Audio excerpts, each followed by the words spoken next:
All right. Well, this morning we're going to start on the 15th chapter of Acts, and we won't get quite as far as I had thought we might get, but that's okay. We have spent some very, very productive time in here this morning, and David, I appreciate you bringing that up, and you know, I really appreciate the response, the overall response from the class for these people-to-people children, and for what we are, as a class and as individuals, going to be able to do for some that truly deserve all the help that we can give them. So anyway, let's move on into chapter 15. Obedience or legalism? At this point in church history, or in this chapter, the church has to deal with a very, very serious decision. They've got to decide, or are they going to be obedient to the teachings of Jesus and to the plan of salvation that Jesus outlined, that he bled and died and was resurrected to put in place, or are they going to continue to be in bondage to the legalism that the Jewish system has grown into? We spent the last two lessons. It wasn't two consecutive Sundays, but we spent the last two lessons looking at the first and second chapters of the letter that Paul wrote to the Galatian church, because there's a lot of information there that Paul revealed that Luke didn't know about, and obviously did not get into the book of Acts. But last Sunday in particular, we were able to look at some things that we hadn't seen before, to kind of give us an idea of just how serious this issue was, and maybe to give us a greater appreciation of just how important, not just to the early church, but even to us today, that this 15th chapter of Acts really is. So we did look at the first verse as part of the closing part of our lesson last Sunday, and that's exactly where we're going to pick up this morning. We're not going back and do any more reviewing on Galatians, although as we go through this, there are a couple of very significant scriptures that we will go back and pull out of that letter that weren't in the first two chapters that we looked at. Anyway, we are told that certain men came down from Judea and taught the brethren that unless they were circumcised according to the custom of Moses, they couldn't be saved. Now, this question, as we're going to see, it's been hanging around. It's been growing for almost 10 years now. We are somewhere between 8 and 10 years beyond the events that we studied in chapter 10, where Peter was divinely directed by God to take the gospel to the Gentiles in Caesarea, specifically to Cornelius and his household. And this problem, instead of kind of going away, it's actually intensified, primarily because of the success that Paul and Barnabas had on their first missionary journey, because of the number of churches that they were able to establish in Galatia that were churches where the Gentiles significantly outnumbered the Jewish Christians, as was the case in Antioch, where I think maybe where all of this kind of really got started, because there were a lot of Jews in Antioch, but the great portion of the last 3 or 4 years of the church growth there has seen the Gentile Christians increasing at a much more rapid pace than Jewish believers being converted.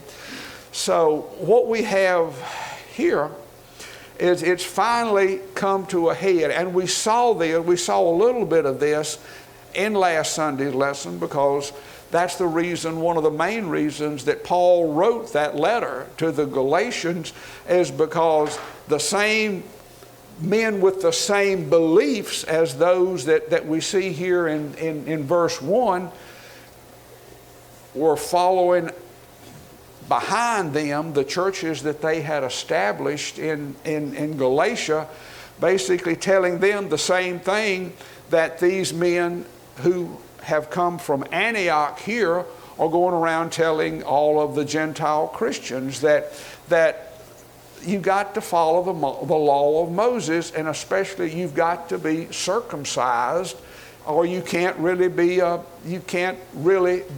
Christian. So needless to say, this was very upsetting to Paul, to Barnabas, and also to the entire church there, and especially the large number of Gentile Christians who were there. Therefore, when Paul and Barnabas had no small dissension and dispute with them, they, speaking not necessarily of Paul and Barnabas, but the leaders of the church there itself, they determined that Paul and Barnabas and certain others of them should go up to Jerusalem to the apostles and elders about this question. Now, folks, this was just not some small difference of opinion here. This is the most serious crisis that the church has faced to date. It's interesting, the Greek words for dissension and dispute actually convey an idea of great strife between men, of great discord in a body of believers, and something that would disunite a united body. And it's even more interesting that later on in the New Testament, these two words are actually translated as being the cause of riots and of insurrection in there. So it's a major issue that they're dealing with, not just because of opinions about the law, but it spills over into serious theological and ecclesiastical issues, and that's where the crisis really is, and it's serious. How serious is this? Well, serious enough that basically what these Judaizers want to teach and want to promote, it goes directly against what Jesus was crucified, what he bled and died and was resurrected for. Because what it says is that's not enough. It's good, and they agreed. We'll see as we get on down into this, they actually agreed with that, but their argument was, but it's not enough. You got to add all of this other to it. And obviously we know that's not the case. Jesus, came specifically, he tells us that he came to fulfill the law. And fulfilling the law meant making it possible for men to actually live within the parameters of the law. And we'll see as Peter gets up later on, once this council begins, and he doesn't try to do away with the law. His point will become that the law was good and it had a purpose, but it served its purpose. it served its purpose, and its purpose was fulfilled, again, when Jesus died for our sins and was resurrected. And even beyond that, any kind of religious belief that indicates that a person has to do that there's got to be some external action, to bring salvation or to earn salvation, basically just takes away from the value, the immeasurable value of the fact that that's what Jesus died on the cross for. He died so that His sacrifice would be sufficient, that we don't have to earn our salvation. He paid all of the price that needs to be paid. And this thing was it was so serious that it was about to split the church in Antioch. And at this point in time, the church in Antioch was probably a lot larger than even the church in Jerusalem. But it was a crisis. And one of the things that we're going to learn from this, or that we do have the opportunity to learn from, is how the churches chose to handle this. Again, this is about as serious a crisis as a church could face. So, just as kind of an introduction and summary of what we're going to be seeing as we go through here, let's just, without getting into any of the details yet and any of the outcome, let's just get an idea of what we're going to be looking at, of how they actually chose to deal with it, how it was dealt with initially, and then how the resolution of it is going to come about, because it's a pretty good pattern for resolving a whole lot of different kinds of problems. Notice the first thing that we saw, or that we're about to see, is that the church in Antioch is going to send a delegation. They're going to send some people there to Jerusalem, which is still the central church. That's where the major decisions are still being made. They realize that they can't resolve it. They can't handle it on their own. So they're going to ask, they're not just going to ask for help, they're going to send Paul and Barnabas and some other leaders from the church to actually present this thing and to try to create an awareness for how serious this problem is. They're not going to they're not burying their heads in the sand and hoping that it's going to go away. And once these delegates from the church in Antioch get to Jerusalem, then we're going to see that the first thing they're going to do is they're going to meet with the leaders of the church, just to let them know that they're there, what they're there for. And we have to bear in mind, folks, that they couldn't send a fax or send an email or pick up the phone and call down to Jerusalem and say, hey, we got a group of guys, we got a delegation coming, and they want to talk about this issue of the law and circumcision and all these things that these men have come up here teaching. Paul and Barnabas and those guys, as we'll see in the next couple of verses, have a very long journey ahead of them.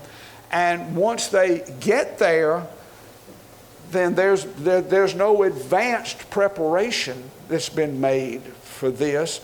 So they'll tell them what the problem is, but then they won't just jump right into it. They're going to give the people who have to help solve this problem, they're going to give them an opportunity to think about and to pray about what's going to need to be done there. And then we're going to see really the central characters in this, Peter, Paul, and Barnabas, all three providing the important input that this council needs to make a good decision. And then we'll see James, who is the leader of the church. This is James, the brother of Jesus. He's the leader of the church. He is the... I don't know how all of that came about, but I remember we had a lesson several Sundays ago where Peter was out. Peter was not spending a lot of time in Jerusalem anymore, and apparently the church body there elected James to be the actual head of the church. So he's the one that's going to be responsible for basically chairing the meeting. And it's interesting how he's going to summarize and present a lot of information that, again, makes it easier for the right decision to be made. And then maybe this is the most important thing we're going to see of all. After all of this is done and a decision is rendered, everybody who is participating agrees to abide by the decision that's rendered. And folks, I don't care how much we put into resolving an issue, if it's only half done, if everybody is not satisfied, or even if they're not satisfied. And I don't believe, there's probably not a lot to verify this, but I don't believe that a lot of these Judaizers, I don't think they were totally satisfied with the answer that came out of it. But the ones of them who really were Christians first all agreed to abide by it. So extremely important. And then they documented, they actually put all of this in writing, in a letter, sent it back. We'll see they're going to put their resolution, they're going to send it back to Antioch, and then it's going to go out to all of the Gentile churches. So again, just kind of that's the way this is going to flow. And again, just a very, very good lesson to be learned when dealing with especially any kind of church-related issues or problems that especially those that have the potential to turn into a real crisis.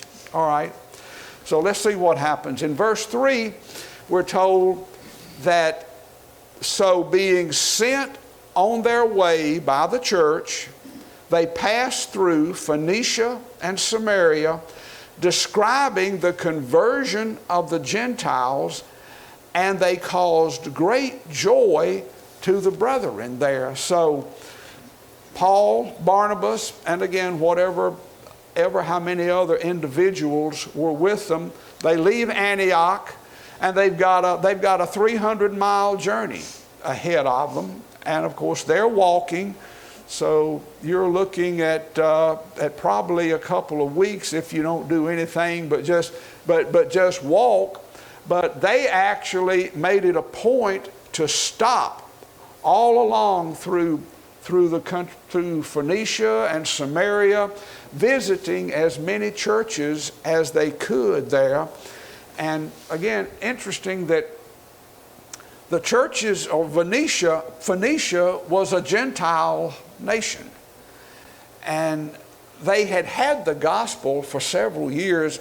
Actually, if you go back to chapter 11, we're told that when the persecution started, basically at Paul's hands, and the Christians in Jerusalem began to disperse just to get out of Jerusalem, to get away from the persecution, that one of the places that many of them went to begin churches was Phoenicia, but also that they only went to the Jews. They didn't go to minister to the Gentiles at all. But again, that was several years prior to this, so probably by this time there had been a number of Gentiles added to their congregations as well.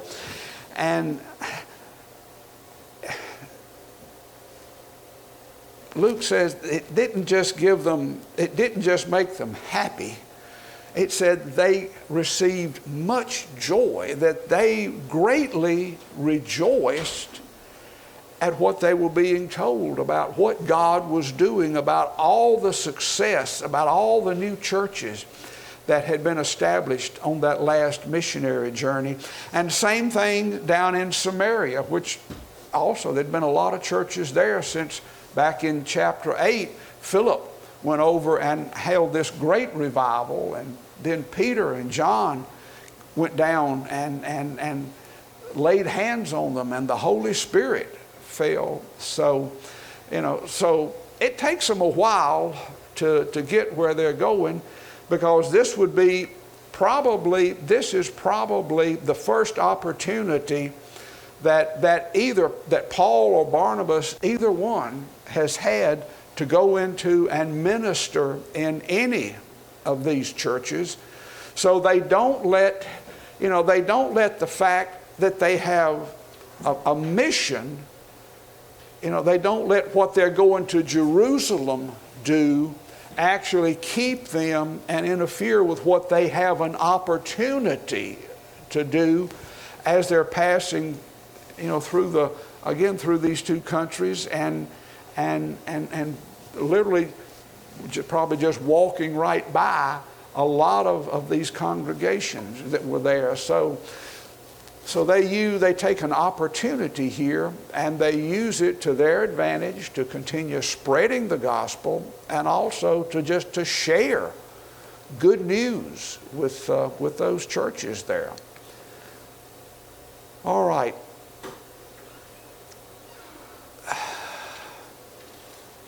Well, we've got a few minutes left. We're going to go ahead and start into this. Actually, I had thought we would have been a little further along than this, but that's okay.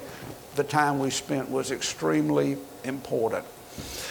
This is the first recorded church council that we know anything about. There would be, over the next 200, 300, 400 years, there are going to be a lot of church councils where the churches come together to resolve issues and take care of important business.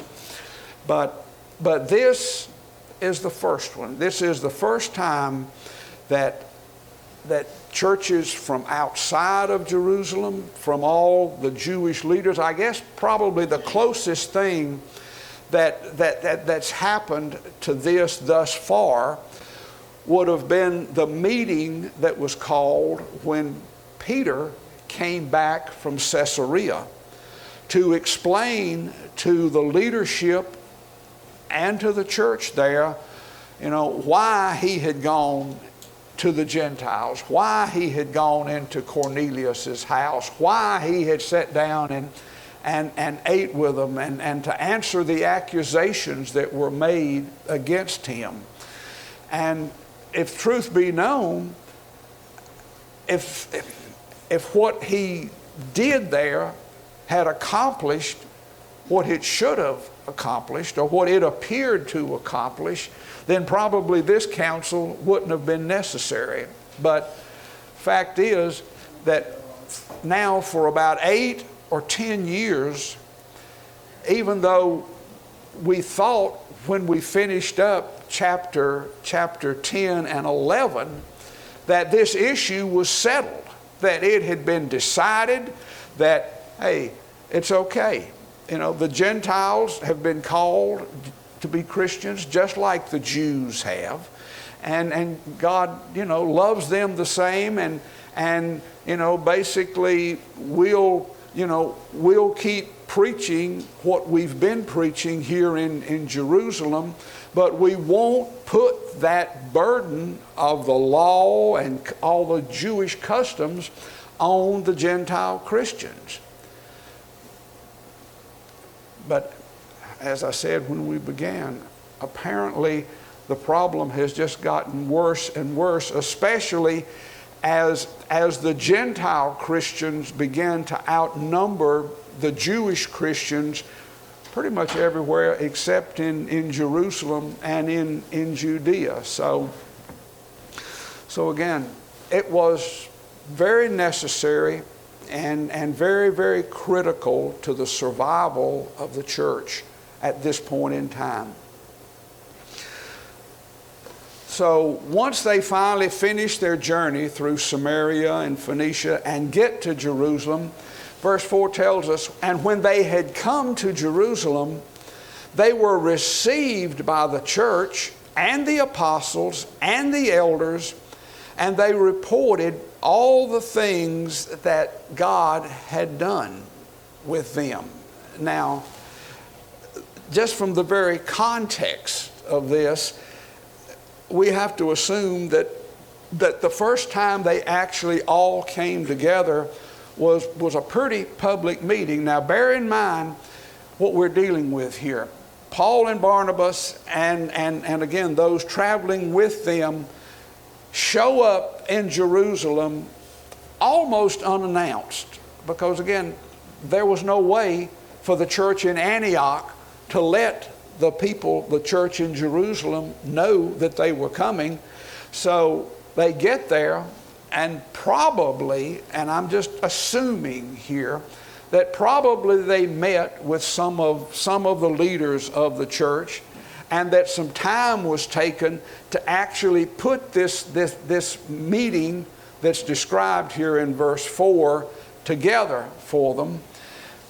And during this meeting, I think we can assume where it says they were received by the church, that they were welcomed there, that the church, the elders, the disciples, that most of the people were glad to see them and were glad to hear the report that they brought, because again, this would be the first opportunity the church in Jerusalem has had to hear about what went on during that 2-year trip that Paul and Barnabas took, that carried them down through Cyprus and all up through those areas of Galatia.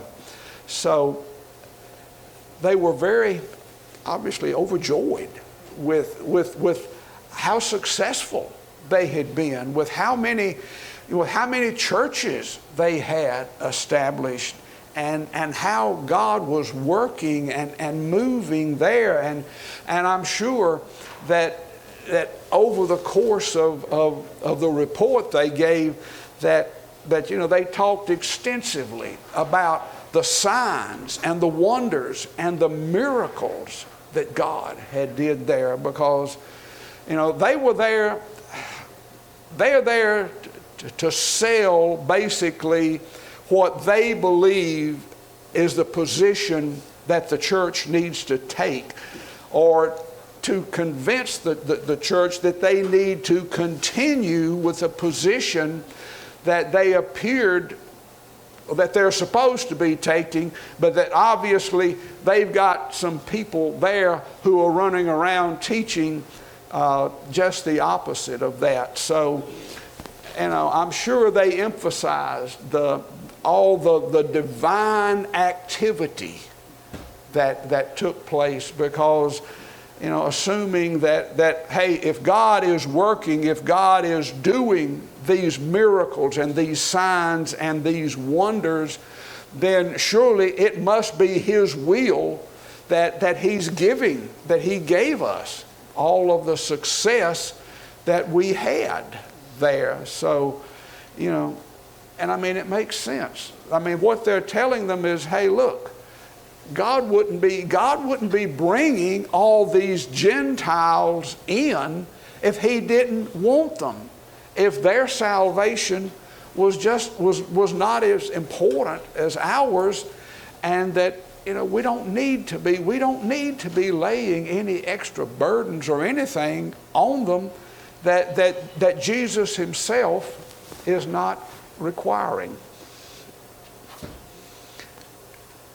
But obviously, everybody wasn't of that opinion. They didn't all share that opinion with them, and I think we probably need to just stop right here, and then that's the way we can pick up next Sunday morning, looking at who this group of Judaizers, who this group really is, and why it is that they're having such a problem with accepting everything coming by faith and not having all these requirements of the law still being imposed and worked into the plan of salvation. So we'll continue with this next Sunday morning. So thank y'all for coming.